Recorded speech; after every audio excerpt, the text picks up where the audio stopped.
everybody. Welcome to Friday PM. It's Luigi Scarcelli. We got a great show for you tonight with J. Lauren Sangster, who has a very interesting memoir. We're really excited about that. Then we've got Warren and Christina, classic duo from Ask Christina Anything. Season 2 is on the air now. You guys got to check it out every Friday night at 10. They're going to talk a little bit about their show. We have got a great show for you. Look around. It's Portland. It's Friday night. It's Friday PM. Friday, Portland, Maine. Today we have a very special episode. We want to make sure that for any of the viewers at home, this is going to be about some touchy subjects, some strong things. Yes, and I would use caution. Caution for the viewers. There's some subject matters that might be touchy for some people. There's some sexual content in my book. We might talk about We just sexual misconduct. But I try and go light with it as much as possible. Yes, thank you. And this is J. Lauren Sangster, the author of it's a memoir about personal healing. Yes. What's the name of the memoir again? It's called The Girl Who Flew Over the Honeysuckle Hedge. Yes. Her lifelong journey of coping and healing with CPTSD, or complex post-traumatic stress disorder. And so the book itself has been several years in the making and a lifetime before that. Yes. And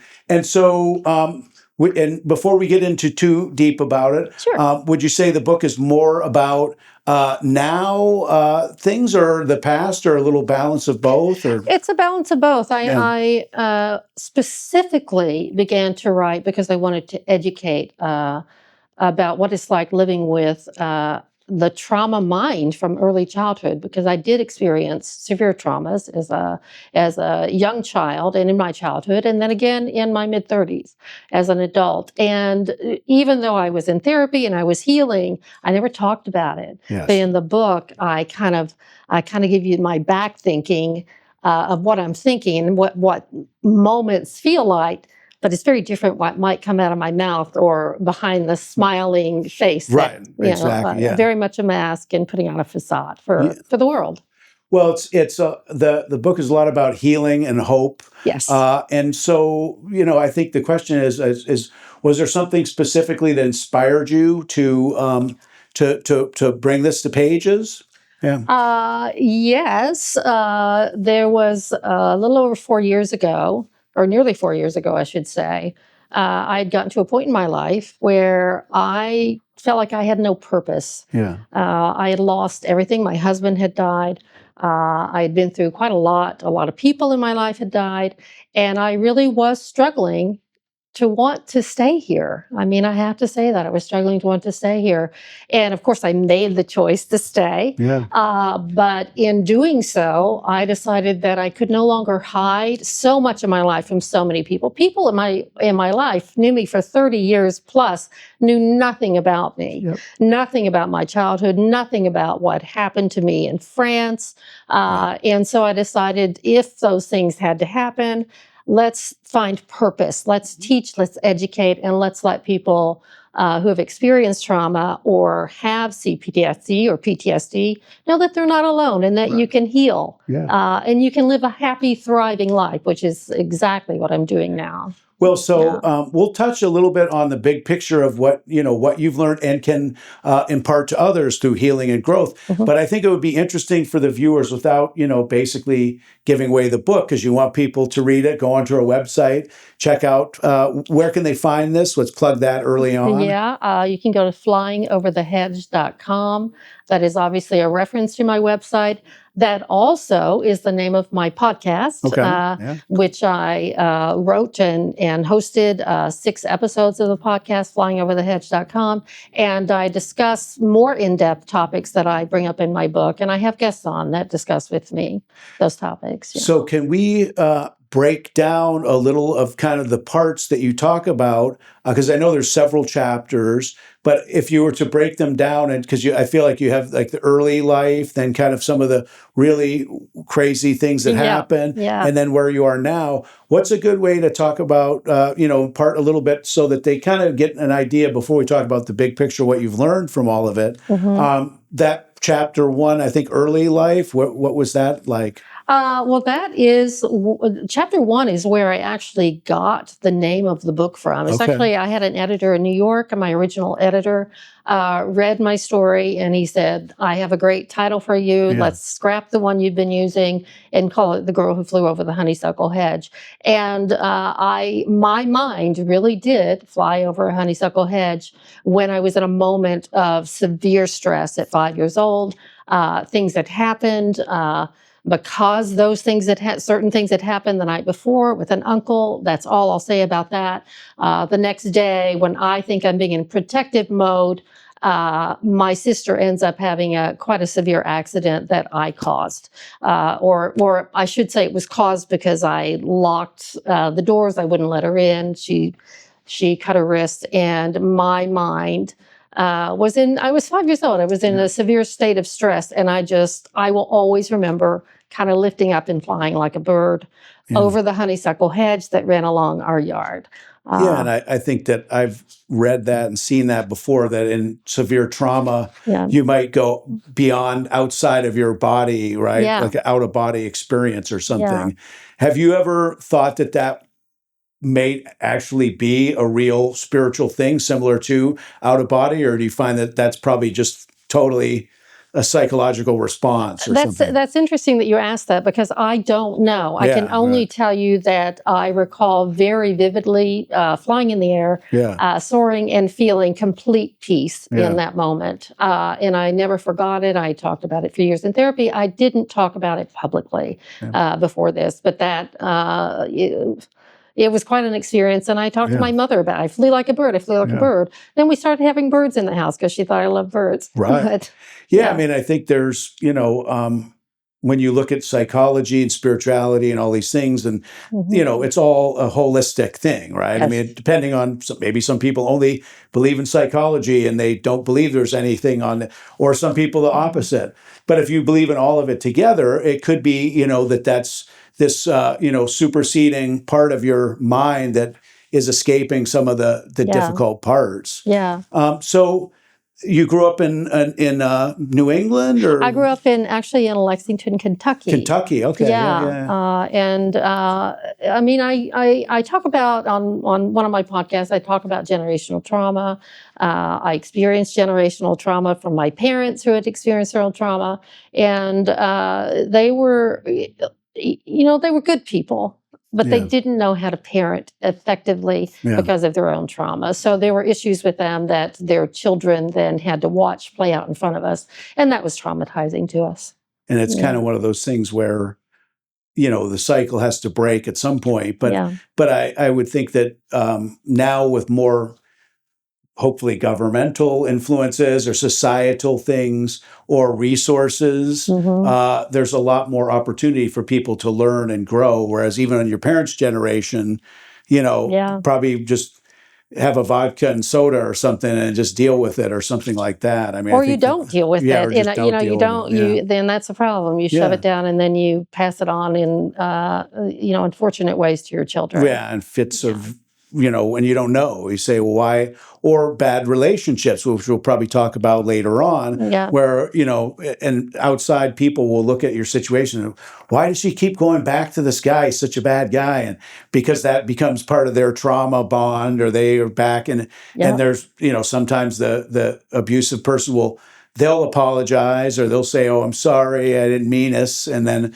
it just keeps going back and forth. Yeah. Because you're living out cycles, and nobody's kind of putting down the thing and saying, this isn't right. Yeah. It's interesting that it still happens today, but in a very, it still happens even though technology has changed so that we learn more about the cycles that develop. In my mother's situation, this was in the 1960s and 70s. Right. And domestic violence wasn't even a term. Exactly. And women's shelters hadn't even been developed until the mid to late 70s. And my mother had already gone through severe trauma with my father. She was shot during a domestic dispute with my father.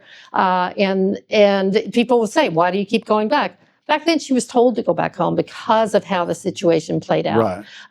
Today, I just read about, and I hope I can say this, Cassie Ventura, With Puff Daddy, P. Yes, Diddy, and look how long she stayed in this allegedly, I have to say that, I suppose, abusive cycle. Right. But she believed she was in an abusive cycle, and it took her so many years to leave because the control that's over you, and you believe you can't get away. Yeah. And I did experience this in a situation. Yeah, and I think at that level, it's almost like they get blackmailed sometimes, and they say, well, I know, I have a lot of dirt about you that was part of. Yes. It's a very difficult manipulative cycle that happens in a lot of those times, and it's I think a fun fact that I was going to mention.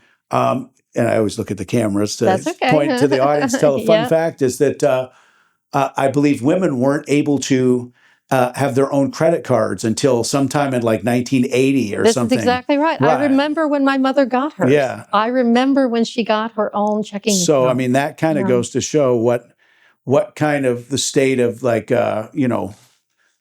equality or things like that, even up until that point where I guess women weren't to be trusted with a credit card because they thought, well, they'll go shop and spend all the money. Or we didn't know how to handle it. We couldn't money, do it. Right, exactly. Whereas I've seen some films in the past, which is most more ancient cultures, a lot of times the women are the one always handling the finances for the family. Or are the leaders of the tribe, so to speak. Leaders of the tribe. Yeah. Also with cooking or things like that. That had always been very much female-oriented. Right. And then now, where it's kind of funny, when being a chef becomes prestigious, it was much more men-famous chefs. Yes. You ever notice it was kind of strange where that became, so a lot of these things I learned in anthropology classes, I think back in college. But so you had kind of the ups and downs of upbringing in Lexington, but then as an adult, I mean, where was that next kind of chapter, or did you want to still focus on that first chapter a little bit more? No, that's fine. Yeah. So I had ups and downs in my family. We had more severe traumas. I chose to leave home. I actually felt like I never wanted to go back there. I did visit my family, but I never wanted to live there. I eventually, I studied religion. I left religion. Because I really struggled with the idea that a loving God would allow so many things to happen. I still believed at that time, but I had a hard time trying to be a leader in the church, thinking that I had the right to tell anybody how to believe or that they were going to go to hell if they weren't baptized a certain way. And this is what I was taught. Yeah. And so I walked away from that and I moved to Nashville, Tennessee. And it was there probably one of my favorite years of my life.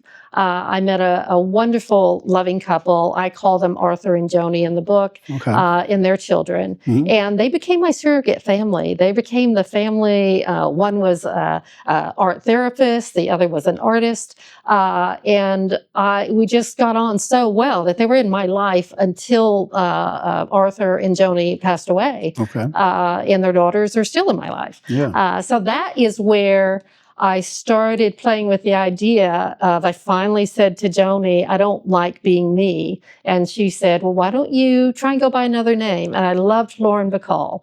So I said, I'm going to start going by Lauren. And Lauren was born. And then I started thinking, how would Lauren dress? How would Lauren be? And I just became this different persona that is now grown into me, J. Lauren Sangster. So at that early, now what was the age that you're saying you first kind of embraced Christianity and kind of the down south and all of that? And now this was when you were... I had left the church and I was about 25. So early 25, 20s. 26 is when I took on Lauren. And then I knew that I just had to keep going. I was very naive. I write in my book, I didn't even know that the Doors, I didn't know Jim Morrison was dead when someone introduced me to his music. And I went, I want to go see him in concert. And he said, well, that's going to be hard to do. So I was very naive. I'd grown up in a sheltered life at home, sheltered in the church. So in my mid-20s, I had my first drink, I had and I just didn't feel like I I knew anything. So I said, you know what, I'm going to New York City. And then I moved to New York City. Yeah. I got a job working for a law firm as a legal secretary, and I moved there. And this was like completely not knowing anyone. That was 1988. What's that? 88? 1988. Okay, 1988. Yeah. Yep. And so that must have been, somewhat more, sophisticated. It's New York. It's the 80s. Yeah. It's very different than Lexington, Kentucky. Oh, yeah. You got to experience more. So that's exciting. But now, wasn't there some ups and downs in your adult life too? Sure, there were some learning curves in New York, for sure. Yeah. I can remember, and I write about this in my book, one of the first experiences I had on the subway that first year I was there was just very unpleasant with a man who kept screaming something sexual at me. Yeah. And I'm this little gal from Kentucky that just going, what's going on here? Yeah. And that's, that's kind of a common thing. I mean, things happen in New York. And things get said to you in New York, and some people want to humiliate you, and this is one of those experiences. But I also went to a lot of dance clubs, and I also enjoyed going out with girlfriends that I had met. And then I met a man who, when I first met him, I thought, maybe he was a little off because he told me he was from Hungarian nobility. He was from 2 Hungarian noble families and a very famous family name here in America. Yeah. I can't say those names because I agreed with him when I was writing the book that he would at least have that privacy. The privacy. So while he read the book and he agreed to do it, he's even on one of my podcasts. Really? He asked me not to say his name, his family name. So I cannot say his family names, but I did summer in Newport, Rhode Island at one of the mansions, and that was my home for 6 years. And so in that chapter of your life, did that all work out? I mean, it sounds like you're still on good terms with this gentleman. We're still very good friends. Okay. Unhealed trauma carries with you. So there was this part of me saying, I'm not really happy. I call her Countess. His mother was Countess, and I don't say her last name. Right. Countess was, she was difficult with many people. I took it more personally because I had unhealed trauma, so my feelings were hurt. I mean, it felt very difficult. I didn't feel like I fit into this world. Yeah. Now I would say you people don't bother me at all, but but then it was hard for me. So I ended up leaving him. Yes. After about 6 years. Okay. But we remained friends. And then you made it to Maine and. I made it to France first. France, and, I went to France, and that is where, in the book, I went on to experience some pretty severe trauma. Yeah. I ended up, and I want people to read the book, of course, but I was held in the French Alps in a very secluded home. And I was sexually abused, emotionally abused. I was physically injured. I was tortured with my injuries. People can read my book to learn how I managed to eventually escape and get back to New York. And this was in the early 2000s, kind of? That was in the about 1996, 97. Yeah, 96, 97. And after France, then you came back to New York, and then eventually to Maine. Yes, I met a wonderful man, my husband, Michael. He was Scottish. Okay. And we lived quite happily in New York for a while, and then we moved to Maine in 2012. 2012. Yeah. Well, I know that because definitely get the book to learn kind of and read all of it. It's a page turner. It's a page turner. But I know like some of the kind of the things you talk about is internal family systems therapy. Is that something that you can touch on? Is that an important? Sure. Sure. Yeah. Absolutely. So I in the end, when I finally decided I have purpose, I want to write about my book, I did all manner of therapies to help me more deeply heal, because clearly I wasn't as deeply healed as I wanted to be. As you wanted to be. And so I went to therapy, and I was introduced with a therapist here in Maine to internal family systems model for healing, where you go in and you connect with your inner child. Yes. And you let the child know they're safe, and you listen to what, obviously you talk to yourself a little bit, and you listen to that inner child, and you say you're okay, and you let the child know that it's loved, and that you've got it. Yeah. The adult you has now got the situation underhand. You give it permission to give up the wound and go play. Yeah. Let it go play. Well, And I did that with several of my parts. And therapy has played a good part in all of this, and a good circle of friends. Oh, yes. And I think in the book it talks a little bit also about how music and nature and certain things play a role in all of that. Yeah, throughout the book, I grew up in a musical family. My father was a musician and a singer. He had his own band. And for many years, he had his own band. So we had music in our home all the time. Yeah. I used music, and I have a playlist of all the songs I mentioned in my book throughout the years that meant something to me in certain stages. So that's on my website, flyingoverthehedge.com. Okay.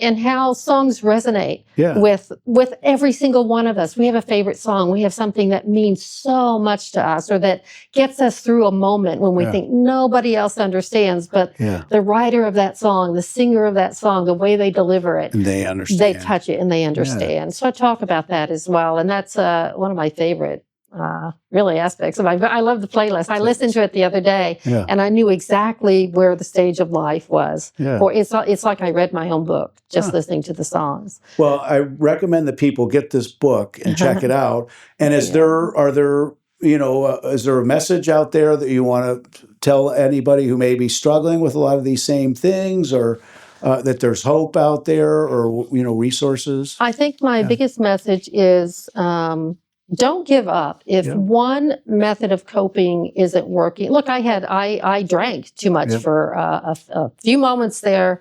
A few times after my husband died, I had a rough time of it. And that wasn't a healthy coping method, right? So if one method isn't working for you, if you know it's unhealthy, try a different method. Try a different therapy. Try EMDR therapy. Try internal family systems therapy. I also did acupuncture, which helped me greatly. And I'll give a plug for acupuncture.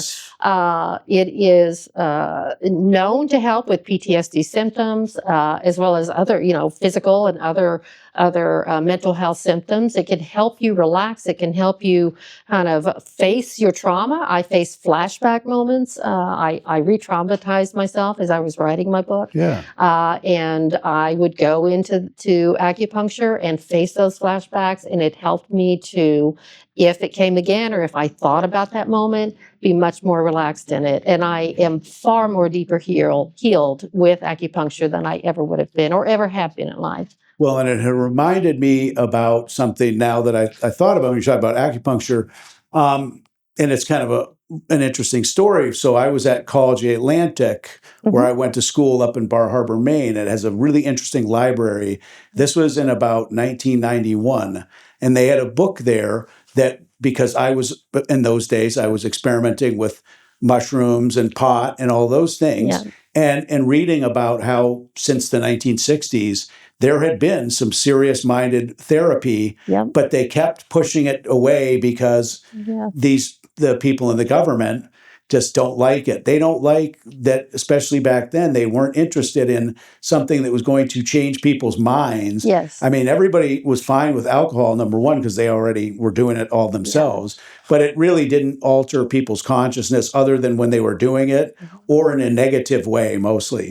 But when you had something like hallucinogenics, that was kind of partly responsible for all of the 60s movement, countercultural, all these things.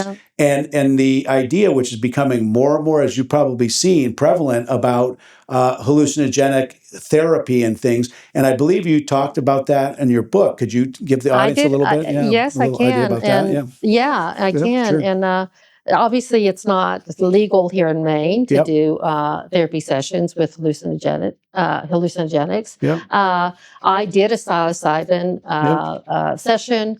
I was assisted by a medical professional, and I highly, highly recommend that, especially if you're trying to work through trauma, that you do have someone assisting you. Yes. I knew that this person trusted me because I have had so much therapy. I had done so much psychological work and mental health work for myself, and I was ready to do it. And this person knew that I was ready to do it, so they agreed to sit with me. And it was a hell of an experience. It was beautiful. It was frightening. I went in with the idea to just keep an open mind, that whatever happened, I would just work through it, and I did. And to this day, I think I walked away from there feeling much more spiritual in my thinking about it, and I do highly recommend it as long as you're assisted, because if you are not, and you just don't go do the mushrooms without any preparation, because you can have a negative effect. And I have to warn people about that. For me, I was just I was able to do it. I was ready to do it, and I'm so glad I did it because it helped me to heal even more deeply. Yes, it's like, don't try this at home, right? Because I would agree, in those same college years, where for me, this was early 90s, a lot of those trips were ultimately kind of bad trips, which still you come out of the other side feeling like you learned something. But it can be very scary, very painful, because you are going into all kinds of different parts of your mind. And most of us have throughout just the world, whether or not there's very specific traumas or not, most people's minds, is kind of what you talk about with the doors of perception, is our minds have had to become closed off, because otherwise every sound, and it's sometimes what they talk about with people who may have autism and things, everything is what it would be if our minds weren't closed in to say, discount that, pick this, pick that. So we have these kind of minds where we have a very thin version of what goes on, because we have to do that to discern and keep track of everything, and some scattershot minds, because we got so many things going on. That's the general mental state, I think, that we have. Acupuncture, psychedelics. Sometimes you can do with a very hot sauna. Different things where you're changing a little bit of a lot of exercise. Sometimes anything that can change a little bit of that dynamic. But yes, it's especially stronger chemically based things. You need to find the right atmosphere, and maybe that'll be something that at some point will be more looked upon in Maine in a way that's in the medical community. Because I know that's highly touted for people with PTSD from wars and things, right? So is acupuncture. That is, as a matter of fact, the government has approved acupuncture for veterans with PTSD. And I mean, you want someone who knows what they're doing, of course. My acupuncturist, I'll give him a plug, Don Charlson. In Scarborough, he is absolutely, not only is he well trained in his ability to do the acupuncture, but he's an extremely compassionate and understanding person. There were moments when I just thought, oh, he's not going to be able to handle what's happening to me on the table in the moment. And he was superb in how he handled the situation. And there's, as a person like myself who exercise, yoga is a great, yoga is very similar in a lot of ways, because a lot of the stresses and the things that we have are caught in these muscles or in between. And so the body remembers. And that's, if you can get them out through stretching, yoga, hot yoga is good, acupuncture, and even some insurance companies, I believe, are starting to see the healing benefits of it, and even cover some amounts of acupuncture. So that's always interesting. So also, I know there's a self-help program you're really interested in, and you've worked on for a long time. You wanted to tell the folks a little bit more about that as well. This is exciting for me, because this is where I get to practice beautiful, big compassion for others. And one thing I want to say is, if I don't want to be the victim. I am more than a victim of circumstances. I'm a writer. I love to dance. I love to do artwork. I'm a good cook. We carry these other parts of us that are just as important, and we are not just the victim of circumstance. Equally so, the people that injure others, that commit crimes, are more than just criminals. They are injured people themselves. They have been through their own experiences. They're also artists. I have a beautiful piece of artwork by incarcerated gentleman in California. I bought through an auction to help promote the program, the Freedom to Choose Project. Okay. The Freedom to Choose Project is a self-help program geared towards men and women in the California prison system, whereby they attend classes and they learn how they use things like the internal family systems model for healing. They learned how to control their triggers. They learned how to communicate more respectfully. They learned how to listen, and they learned how to heal. And when COVID came about, no one could go into the prisons to carry on these programs. So they developed an online readership. And so I am a member of volunteermatch.com. That sounds, no. Yes, volunteermatch.com. You can edit that out, I guess. And I receive an email, and the email say, do you want to try and do this? I read about Freedom to Choose Project, and I decided, well, I'll tell you a little something. In 2006, after what had happened to me, I took a memoir writing course. In that course, I was given a homework. I had to write a letter to someone who had significantly impacted my life. And I wrote a letter to the man who did what he did to me. And in that letter, I was of two minds still then. I said, I hope that things happen to you in prison that happened to me. But the kinder version of me, the more real me, the more natural me, wanted him to get help, to heal, to help others in prison, and when he got out of prison, to be a better member of society. And that is exactly what the Freedom to Choose Project teaches the men and women in the California prison system. So COVID happened. They started advertising for people to read their homework. They photocopy them. They send them to me and other volunteers around the nation. Actually, we have people in Australia. We have people in different. We have people in England. We have people around. We have other people here in Maine, Texas, New York, who read for these people, and we provide compassionate feedback for them. And hopefully this can be like a charter program that can be modeled in a lot of other places, maybe in Maine too. We talk about it. I think they have just started in New Mexico. It's all volunteer, so funding is important, but it's something I am very passionate about. And I think that it seems like, as part of your journe, because I think there's always stages, how they have like 5 stages of grief. They probably have 5 stages of forgiveness and things where, at some point, compassion kicks in, where you're recognizing that most of these people that cause harm on other people, it's probably not like something that they were born with. It's probably because they've gone through a lot of problems and now they're lashing out. And so that's that same cycle. Exactly. But it sometimes happens not to the family. It's just a stranger that gets lashed out on, or and so that could be a lot of elements of crime even, which is, there's probably certain elements of crime, which is like desperation, because somebody might steal because they're hungry or they're desperate or they're addicted to drugs. Exactly. And they need something for drugs. Somebody might lash out in a violent way because of all their pain and trauma and anger and things of that nature. It's not really like they ever find anybody that causes mayhem in schools or other that has had a great life. They usually have some real issues that maybe if they had been addressed more in a multi-systematic way, you wouldn't have that happen. We get feedback. These men and women are allowed to provide the feedback based on what I and other volunteers write to them.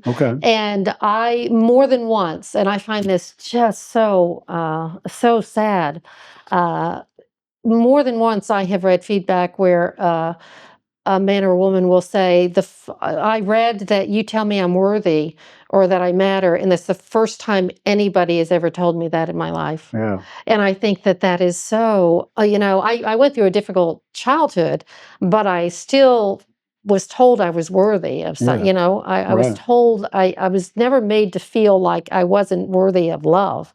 I may have felt it at Right. times Right. based on circumstances, but I can't imagine going through life.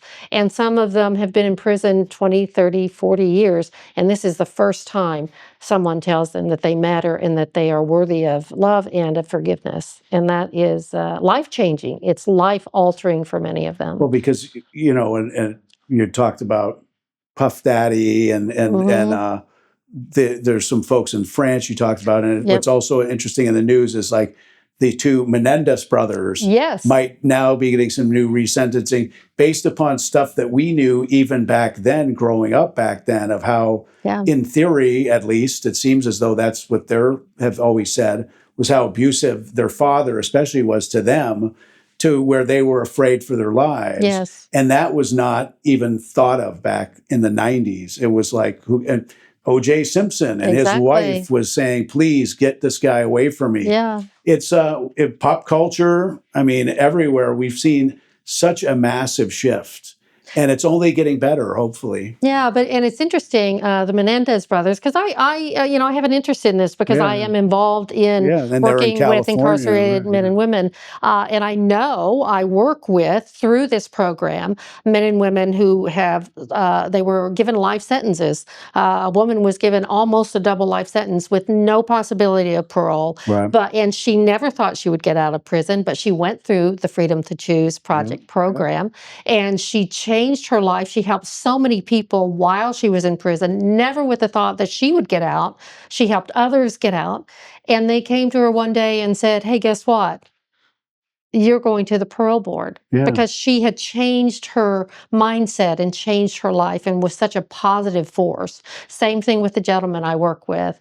I don't think they'll mind me saying their name, Rhonda and Eddie. And I say Rhonda and Eddie, they're on my podcast number 6. It's such a spectacular podcast. It's so moving to hear them tell the moment that they began to gain a new perspective, to change their life, and they never thought they would get out. And so it's working, and this is what happened with the Menendez brothers. They were such a positive force. They never thought they'd get out.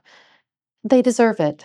They deserve it. They truly have changed their perspective. And even going way back in the pop culture kind of canon is the Manson women, and some of them, they were kind of brainwashed and they were, kind of really, in a bad way at that time. And now I think there's, differing views about, Charles Manson was never going to get out, and he never did. He died in jail. Never going to change. He never changed his mind. But a lot of the women that were around him. My question about that is, because we had a gentleman on our other podcast, a kind of show called the Baller Broadcast, who much of his conversation that we had was with Chris Busby as the host of that, was about the parole system in Maine, which apparently there really isn't one. Right. Now, that could be a very difficult thing, because how do you impress upon an inmate that they do need to change, or that rehabilitation is a thing, if there's no light at the end of the tunnel? So that's a very difficult thing that I think is being discussed a lot is, tough love, or whatever you call it. I don't know how loving it is, but tough. I disagree with that. But I disagree with no parole. I understand you have to serve your time, and I don't know what the longest sentence is. Do you need incentive to change? No. Can you find freedom and happiness within a prison system? I know that you can, because I work with people now who did, and their life changed so much that they were granted freedom. I would love to see that change. My thought process is try and catch the juveniles before they end up in prison with a program like this would be absolutely beautiful. Right. Help them change their Diversionary perspective program, before it gets that bad and they end up in a system that won't allow them the parole. Try to see if there's ways to get them out of that painful spiral that oftentimes does lead to that, and not only to consequences for their lives, but obviously oftentimes consequences to other people who didn't even have anything to do with any of it. Exactly. Whether it's anything from drunk driving on to more violent, crimes and things like that. But and there are some harsh sentences too, and I do think it's sadly gender, races. The sentences are very different, and that's a whole other podcast. That's a whole other story. podcast. Yes. Yeah. Well, can you tell everybody again where they can find the book? And yeah. Again, it's The Girl Who Flew Over the Honeysuckle Hedge. You can buy it online. You can go to my website at flyingoverthehedge.com. Flying Over the Hedge. I encourage you to listen to the podcast because there's some really good stuff on the podcast, and I have some really wonderful guests that go more into detail. One thing I hadn't mentioned is family or parental estrangement. I became estranged from my family. This is a big topic today, and I didn't know that 25% of us are estranged from one or more family members in the United States at any given time, and that's huge. Right. And so that's a big topic, and I discuss that at both ends, from me, who became estranged from my family, and from my partner who had a child become estranged for him. So we come at it from both ends, and it's a great discussion. So definitely flyingoverthehedge.com. And that's also where the podcast is located. You can find the podcast there, or you can go to Spotify. You can go to iTunes, and you can get the book on Amazon, Barnes & Noble, Google, Goodreads, or find it at Print. Print will be selling it up on Munjoy Hill. Now, is that podcast ongoing, or was that a 6-part series? Do you think it'll just keep going? It's a 6-part episode of this series. We'll see how it does. I have so many things I could talk about on the subjects, and so many more guests I could have on that I am considering doing a second season. We'll see how it goes. Excellent. Check that out. Check out the book, the podcast, everything else. I want to thank you so much, Lauren. Thank you. I appreciate it. Thank you so much. And we'll be right back right after this. Thanks again. Travel is part of the American way of life. When we're on vacation, we keep an eye out for anything that looks out of place. Miss your bag. When we travel from city to city, we pay attention to our surroundings. Everyone plays a role in keeping our community safe. Whether you're traveling for business or pleasure, be aware of your surroundings. If you see something suspicious, say something to local authorities. We all play a role in keeping our community safe. Every day, we move in and out of each other's busy lives. It's easy to take for granted all the little moments that make up our everyday. Some are good, others not so much. But that's life. It's when something doesn't seem quite right that it's time to pay attention. Because only you know what's not supposed to be in your everyday. So protect your everyday. If you see something suspicious, say something to local authorities. If you see something, why do you say something? I see safe for my friends. For my students. For my entire school. We all have something worth protecting.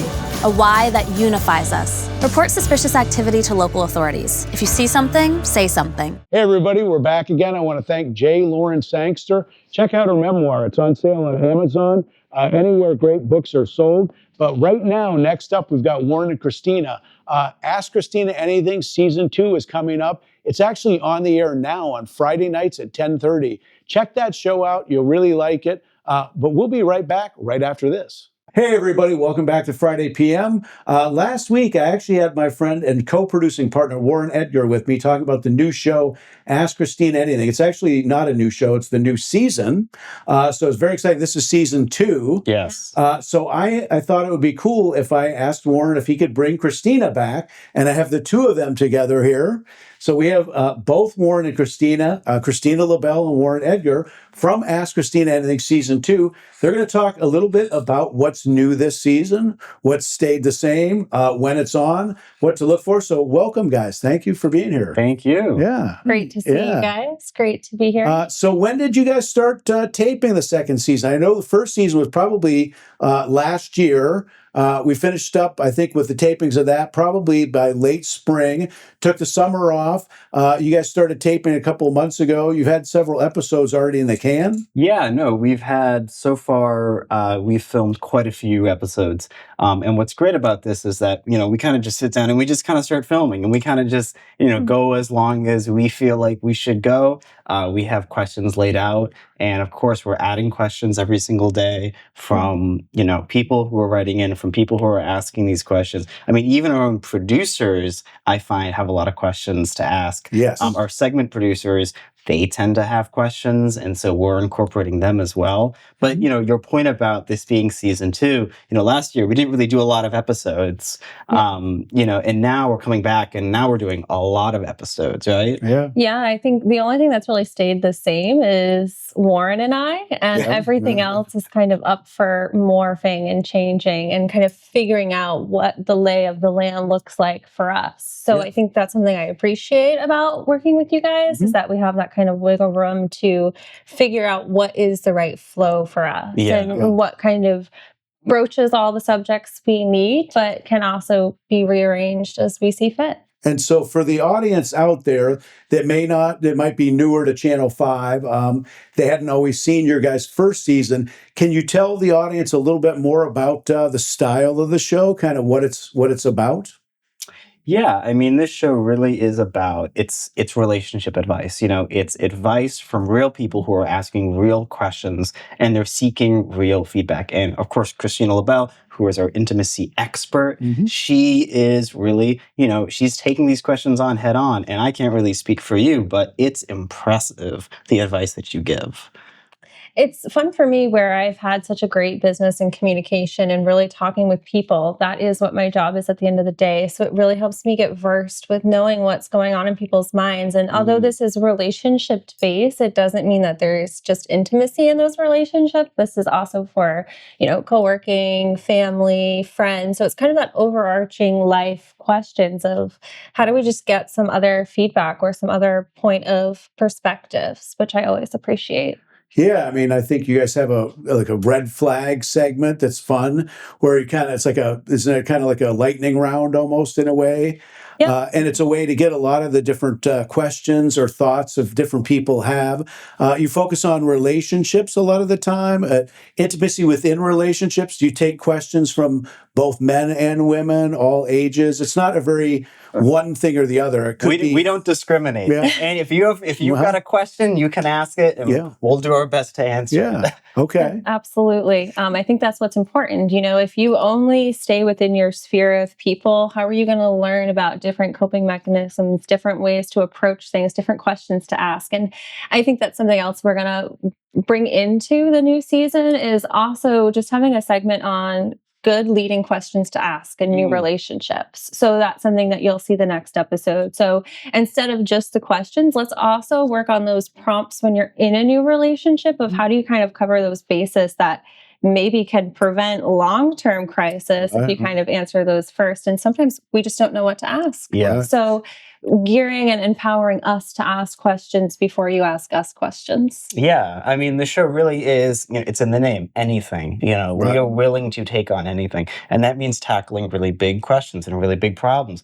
societal problems. We've talked about alcoholism, domestic violence, abuse within a relationship. And I think to desensitize that, and by just talking about it publicly like this on this show, I hope anyway, that it's doing a service. Yeah, and I mean, it sounds like you guys are doing some types of stuff with the show where it's more preemptive. So it isn't always about the idea that, this relationship has gone bad, what do I do now? It's kind of like if you go to a car dealership and you want to buy a car, you want to look under the hood before you buy it, get an idea of what's going on. So you'll be talking a lot about that, of things to look for before maybe you get into a relationship. And that could be good for a lot of younger people as well, because right now, do you find, this is kind of a little off topic, but are younger people taking longer to get into relationships, do you think, than they did before? Or maybe it seems like you see that in society where people aren't as apt to jump into things. And maybe that's a good way that you can give them a little advice before they step into that. Exactly. Yep. I mean, I think it ebbs and flows with people. We're all kind of different with how we build those relationships, but I think we're all guilty of jumping in a little too soon at some point with someone. Right. So I think as we grow older and as we mature and learn about ourselves, one of those ways is how you relationship build. And you have to look at that differently as you age and as you grow and as your needs ebbs and flows. Yeah. So really just putting you in the driver's seat to know, okay, my questions on a first date now at 33 are much different than at 23. Right, So right. how do you kind of evolve with that and learn those ways? Because there's a lot of things you can ask and empower yourself very quickly to stop the long, disengaging, unfun, unhealthy, toxic relationships that could come. So definitely, like you said, just more proactive. More proactive. And just helping you kind of learn how to build a better relationship from the get-go. So, go ahead. Yeah, well, no, and to you know, a piece on your question, if anything, I think that younger people are getting into relationships a lot quicker than they're really putting thought into it. Right. And I think what this show is really teaching people to do is stop and evaluate what's happening. You know, look at things like, how are they acting? How are they talking? How are they talking about you to your friends or you to their friends? You know, these are key fundamental things that I think a lot of people overlook. Yeah. And it results in some pretty bad outcomes.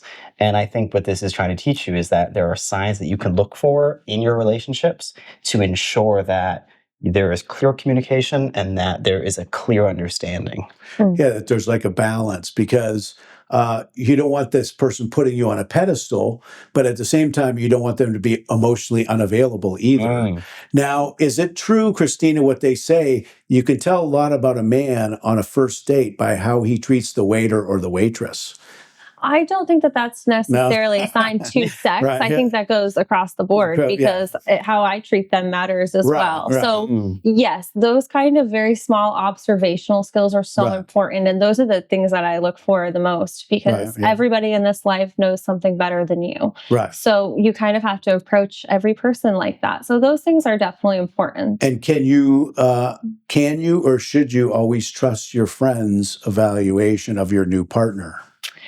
Always is a hard word with anything, right? Because there's always exceptions to the rules. But for the most part, if you are in a supportive, secure friend group, absolutely. And I'll give you the advice. I'll give a small piece from my own experience. In my early 20s, I was dating this guy who I was so in love with. And you saw rose-colored glasses, possibly. And all my friends were just like, yeah, he's great. And then when the relationship eventually imploded and ended, everybody was like, you know what, we didn't really like them. And I was upset because I was like, you could have saved me. Like, you see things. So for me, I felt let down by them. And that was the sticking point for me of like, what are you in my sphere for if you're not protecting me? But conversely, what I should ask you, because I've seen it through people that I've known, as a friend, if you're in that position, at what point do you step in? Because a lot of times that doesn't always work out. If you tell the truth about that person, then they get back with them.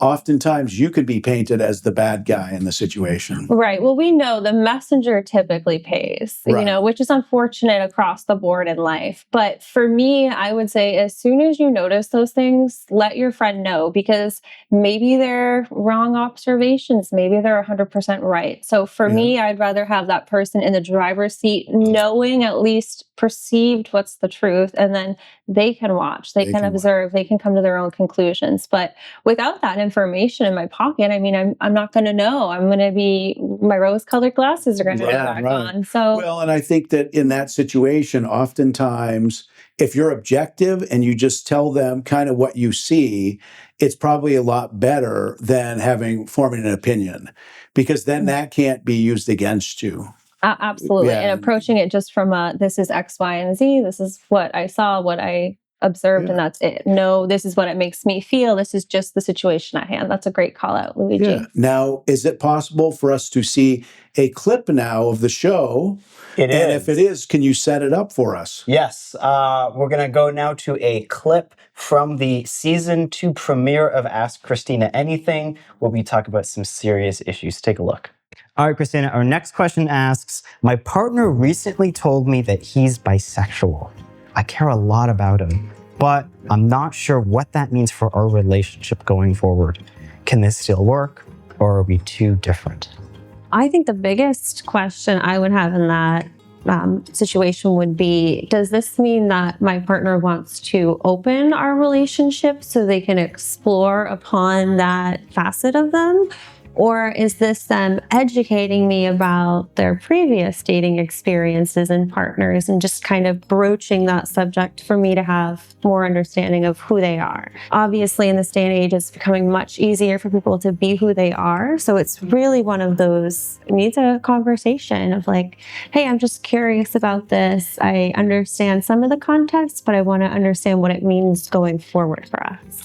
The thing that I come back to is this something that they are just now finding out about themselves? Or is this something that they've always known and, maybe they've had same-sex partners in the past? Being as open as possible and kind of asking them, how do you want this to go forward? You should have a say in this as well, but just understanding context, I think, is key. I think you hit the nail on the head. I think you said it best is this something that is new for you, or is this part of something that you've known for a while? Because I think that broaches kind of a new conversation arc, and I think that's a really great call out. Hey, everybody, we're back here again with Warren and Christina. In our last couple of seconds, I wanted to ask you a little bit about, I know this season, you may be expanding the amount of guests, maybe having some new people on. Could you tell us a little more about that? Absolutely. I think that's part of that ever evolving with Warren and I, that this year we decided once a month we're going to bring in an expert from a different organization or industry to have on our panel with us. So just kind of changing the conversation, the direction,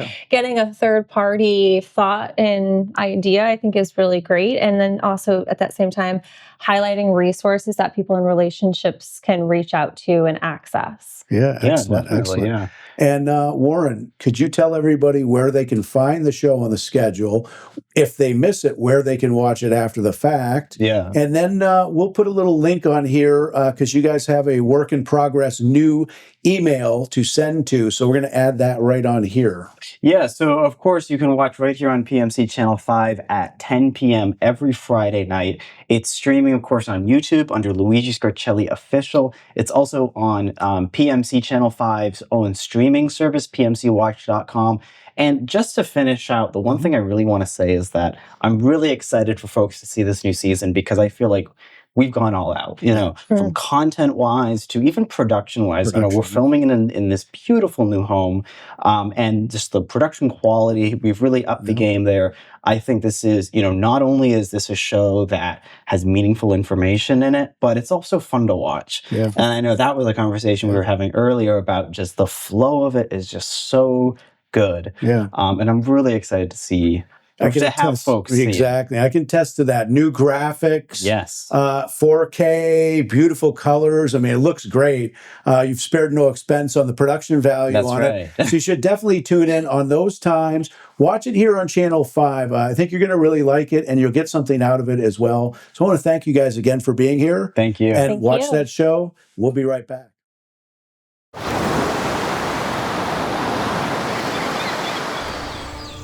Hear that? That's the sound of your life. Perfectly imperfect.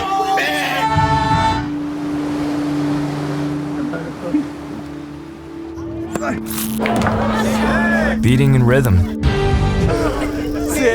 to the world you've created.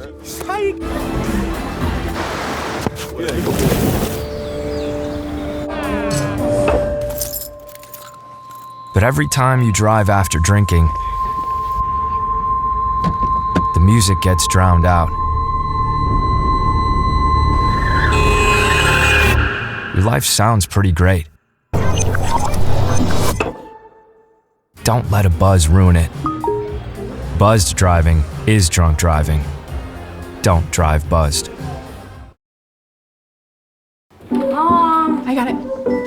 What are you doing in there? I got stuck. Are you a dog? I wouldn't do that. Have you seen the pliers? Where'd you find those? It's not your birthday. Sorry. Bye, Grandpa. Bye, Grandpa. Take care of yourself. What are you doing? What are you looking for?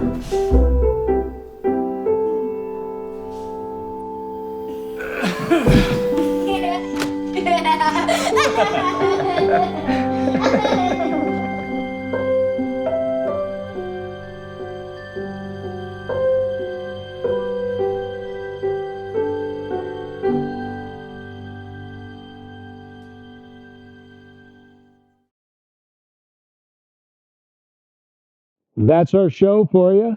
I want to thank Warren and Christina. I want to thank J. Lauren Sangster.